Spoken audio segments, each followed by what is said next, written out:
একটা সময় আমার কোনো ভাইয়েরা আমার বাবা-মার খোঁজ খবর নেয় নাই। তাই আমার বাবা-মা রাগে দুঃখে সিদ্ধান্ত নেয় যে বাড়িতে যেই ভাইটা আছে, যেই ভাইয়ের বউ আছে তাদের নামে সব সম্পত্তি লিখে দিবে। এমনকি তারা কোনো মেয়েদের নামেও কোনো সম্পত্তি দেয় নাই। আমরা ১১ ভাই-বোন ছিলাম। তো আমার বাবা-মা মানে ১০ জনকে ঠকাইয়া একজনের নামে সব সম্পত্তি লিখে দেয়। আমাদের এলাকার মানুষ, আমাদের আত্মীয়স্বজন সবাই নিষেধ করছিল যে, "না, এই কাজটা করা ঠিক হবে না।" কিন্তু আমার বাবা ছিলেন অনেক রাগী মানুষ। উনার একটাই কথা যে, "যে আমার খোঁজখবর নিবে, যে আমাদের পাশে থাকবে, আমার সয় সম্পদ যা আছে সব তাকেই লিখে দিব।" আমার মাও অনেক বুঝানোর চেষ্টা করছিল কিন্তু আমার মা পারে নাই। আর আমার মা যে রাগ করে বাসা থেকে বের হয়ে যাবে সেই উপায়ও ছিল না। কারণ আমার নানার বাড়ি অত বেশি অর্থ সম্পদ ছিল না, থাকার মতো অবস্থা ছিল না। তো এইজন্য আমার মাও আমার বাবাকে বুঝাইতে পারে নাই। আর আমার বাবার রাগের কাছে আমার মাও হেরে যায়। আর বাবারই কি দোষ দিব আমরা? আসলে আমার বাবার ছিল ২ টা বউ। মানে তো ২ টা ঘরেই কিন্তু আমরা ১১ ভাই-বোন। তো আমাদের যে বাবার যে ১ম বউ ওই ঘরে কিন্তু ৭ ভাই-বোন। মানে ১ম ৭ জন হচ্ছে আমার আমার মায়ের সন্তান মানে বড় বউয়ের। আর বাকি যে ৪ জন তারা হচ্ছে ২য় স্ত্রীর সন্তান। তো যেই বাড়িটা হচ্ছে আমার বাবা-মার খোঁজখবর রাখে, সেই বাড়িটা কিন্তু আমার ছোট মা মানে আমাদের সৎ মায়ের ভাই, মানে সৎ ভাই। তো সেই সৎ ভাই কিন্তু আমার বাবাকে দেখাশোনা করে। আর যে মায়ের কথা বলতেছি, সেই মাটা কিন্তু আমাদের সৎ মা। কিন্তু উনি সৎ মা হলেও আমার বাবার থেকে অনেক ভালো আছে। কারণ আমার বাবা তো মানে ২য় বিয়ে করার পরেই আমার মাকে, আমাদের ভাই-বোনকে তার জীবন থেকে মুছায় ফেলছে। তার জীবনে তো আমাদের কোনো অস্তিত্বই নেই। মানে উনি ২য় বিয়ে করার সাথে, সাথে আমার মাকে তার জীবন থেকে তাড়ায় দেয়। তারপর আমার মার অন্য জায়গায় বিয়ে হইছে কিন্তু এখন আমার মা দুনিয়াতে বেঁচে নেই।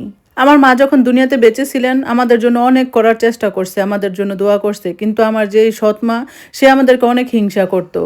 উনি আমাদেরকে অনেক জ্বালাতন করত। কিন্তু আস্তে, আস্তে যখন উনার নিজের সন্তানরা উনাকে অনেক জ্বালাইতো, অনেক কষ্ট দিত, তখন উনি আশ্রয় খুঁজে নেয় মানে আমাদের ঘরে মানে ১ম সতীনের বাচ্চাদের কাছে আশ্রয় খুঁজে নেন। আমরা উনাকে আমাদের মায়ের মতো করেই সম্মান করতাম, সেবা যত্ন করতাম। কিন্তু আমাদের বাবা কথায়, কথায় উঠতে বসতে আমাদেরকে গালাগালি করত। আমার বড় ভাই যে এখন ঢাকা শহরে থাকে, তার বাড়ি-গাড়ি সবকিছু হইছে। আমার সেই বড় ভাইকে আমার বাবা সবচেয়ে বেশি কষ্ট দিছে। তো আমার বাবা যখন ২য় বিয়ে করলো তখন হচ্ছে আমার ওই ভাই ক্লাস 9 এ পড়ে। তো সে সবকিছু জানতো, বুঝতো, দেখতো। তো আমার বাবা যখন আমাদেরকে তাড়ায় দেয় তখন আমার ওই ভাই হচ্ছে আমাদের সবার হাল ধরে। আমার ভাই কিন্তু অনেক ভালো স্টুডেন্ট ছিল। কিন্তু আমার বাবা ওই মহিলার প্রেমে পড়ে ওই মহিলাকে ১ রাতের মধ্যে বিয়ে করে ফেলে। তারপর সে আমাদের আর কোনো খোঁজ খবর নেয় নাই। আর আমার মা যেহেতু আগের দিনের মানুষ, সে তার স্বামীকে ফেলে তার বাপের বাড়িতে চলেও যেতে পারে নাই। তো তারপরে হচ্ছে সে বিয়ে করার পরে তো আমাদের তেমন খোঁজ খবর নেয় নাই। তো আমার মা হচ্ছিলেন সে যুগের মানুষ, তাই সে তার স্বামী সংসার ফেলে যেতে পারে নাই। আর আমার বাবার ২য় বিয়ের পরে কিন্তু আমার মায়ের ঘরে আরো ২ টা সন্তান হয়। তো যাই হোক, এভাবে আমার নানার বাড়ি থেকে আমার বড় ভাইকে হচ্ছে ইন্টার পর্যন্ত পড়ায়। তারপর তারা তাকে ঢাকা নিয়ে যায়। তো ঢাকা নিয়ে মামারা হচ্ছে তাদের দোকানে কাজ করতে দেয়। তো ওইখান থেকে আবার তারা পড়াশোনাও করায়। আমার ভাই হচ্ছে ইন্টারের পরে ঢাকা কলেজে ভর্তি হয়। ওইখান থেকে অনার্স মাস্টার্স করে।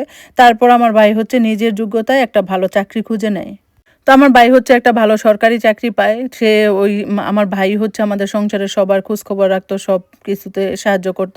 আমার ভাইয়ের ইনকামে আমাদের সংসার চলত। তো সে সবার খোঁজ নিলেও হচ্ছে আমার বাপের উপর একটু অবিচার করছে। কারণ ওই যে সে তো বড় ছিল, সে তো সবকিছু দেখছে। তো যার কারণে সে আমার বাপকে সহজে ক্ষমা করতে পারে নাই।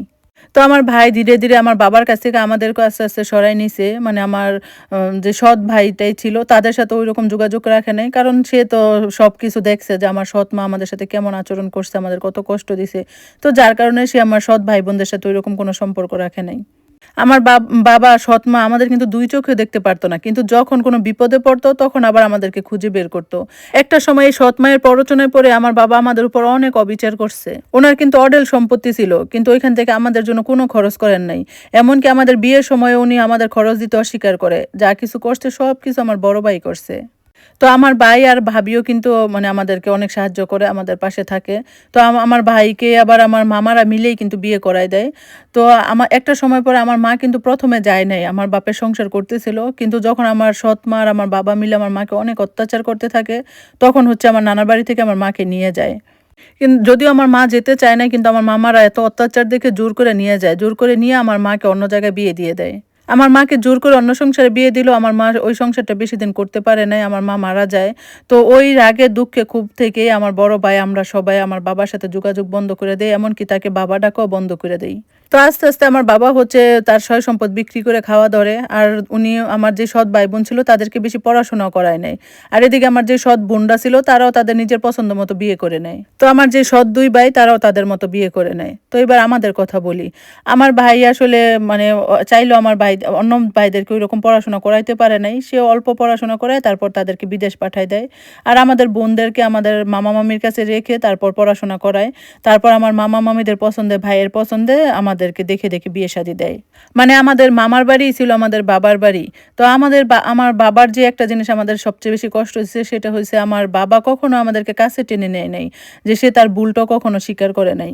সে কখনোই আমাদের সাথে যোগাযোগ করারও চেষ্টা করে নাই। তবে সৎ মা কিন্তু আমাদের সাথে যোগাযোগ রাখার চেষ্টা করে। কারণ লোভে পড়ে তার প্রয়োজনে সে টাকা পয়সার জন্য।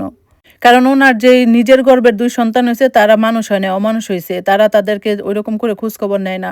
আমার সৎ মা, আমার আব্বাকে ওরা ঐরকম ভাবে শান্তি দেয় নাই, অনেক অশান্তিতে রাখে। তো আমার বাবা হচ্ছে কি আমার যে সৎ আরো ভাই-বোন ছিল তাদেরকেও মানে অনেক বঞ্চিত করে অনেক কিছু থেকে। তো শেষে মানে মোটামুটি তার কাছ থেকে তার সব সন্তানই দূরে চলে যায়। শুধু একজন তার কাছে থাকে। তার বউও আমার বাবাকে, আমার সৎ মাকে অনেক অপমানিত করে, অনেক লাঞ্ছিত করে। তারপরে ওই যে আমার বাপের জেদ, তার জেদ থেকেই সে তার ওই যেই বাড়িতে ছেলে আর ছেলের বউ আছে তার নামে সব সয়-সম্পদ লিখে দেয়। কিন্তু লিখে দিলেই কি তাদেরকে তারা আর দেখে না। এখন আমার সৎ মা আর আমার বাবা অনেক কষ্টে আছে। তো আমাদের বড় ভাই এবার বলছে যে এইসব জায়গার সম্পদ আমাদের আদৌ কোনো কাজেই আসবে না। উনি কাকে লিখে দিল, কি করলো এগুলো নিয়ে আমাদের কোনো মাথা ব্যথা নাই। আমরা সব ভাই-বোনরা আলহামদুলিল্লাহ অনেক ভালো আছি। মানে আমাদের বাবার থেকেও আমাদের বড় ভাই বেশি করছে। উনি আমাদের বাবার মতোই। আমাদের বাবার অভাব কখনোই আমার বড় ভাই আমাদের বুঝতে দেয় নাই। আসলে বাবা-মাও না ক্ষণে, ক্ষণে স্বার্থপর হয়। তাদের চোখে একেক সন্তান একেক রকম হয়। বাবা-মার কারণে আজকে সৎ ভাই-বোনদের সাথেও আমাদের সম্পর্ক ভালো নেই। তবে আমাদের যেই মায়ের পেটে আমরা ভাই-বোন আছি, আমরা সবাই সবার সাথে যোগাযোগ আছে, আমরা অনেক ভালো আছি। কিন্তু শুধুমাত্র সৎ ভাই-বোনদের সাথে আমাদের কোনো যোগাযোগ নাই।